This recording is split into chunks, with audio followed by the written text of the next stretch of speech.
Shaw. Ons is na 8 tot 18.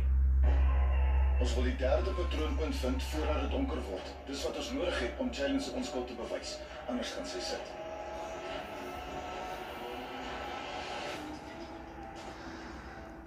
Meneer regter, 'n verslag regter ons op die inligting. Wat nou?